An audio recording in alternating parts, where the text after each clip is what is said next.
Car. I am from India. I am working with Laya and National Foundation for Youth. Laya is mostly working with indigenous people in the mountains of Andhra Pradesh and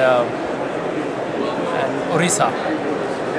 We are looking at decentralized energy options for them, and they don't have access to electricity or the conventional forms of energy.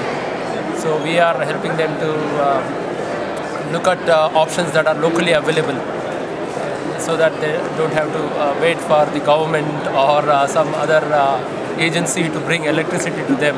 You might be waiting for a long time. They have been using only firewood and some kerosene oil for lighting. And now there are small hydro dams, and then solar energy is being tapped for lighting. So that way it has been very helpful to them.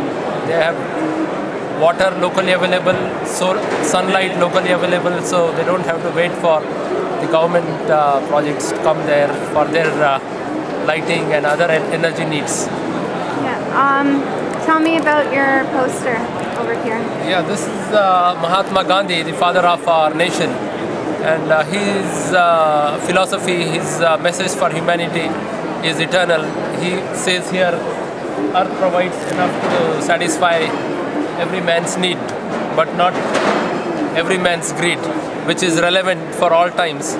And in this situation where everybody is struggling with the problem of climate change, his message, I think, should be understood. Pretty much sums it up. It sums it up, and it should be understood, and everybody should follow the path that he has shown us. And he was very much particular about rural-based industry and economy 60 years ago, and now we are talking about it in a small way. But that is what our future is, and that's how Gandhi is very relevant today. And his message has been propagated everywhere through this small stall that we have set up.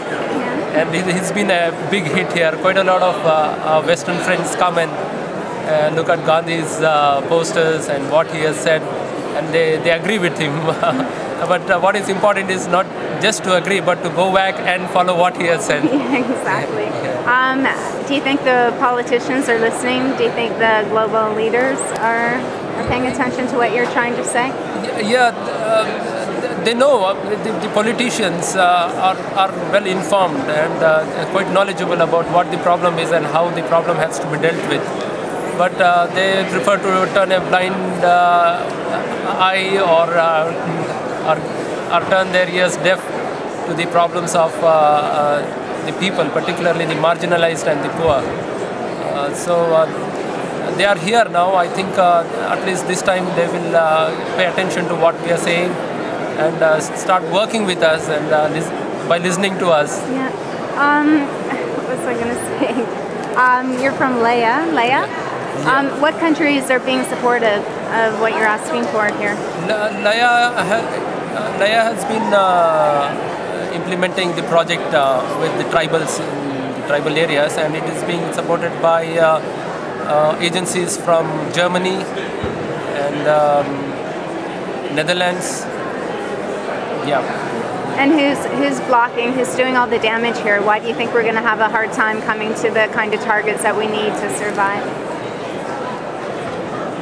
There will be negotiations, and everybody knows what are the targets and what needs to be done. Yeah. But everybody expects the other to do. So I think we need to have a clear agreement and seal legally binding deal here on how the reduction should be, and not go back and turn back on the words and commitments that we make here. It's very important that we follow up on whatever we commit here. Thank you. Thank you.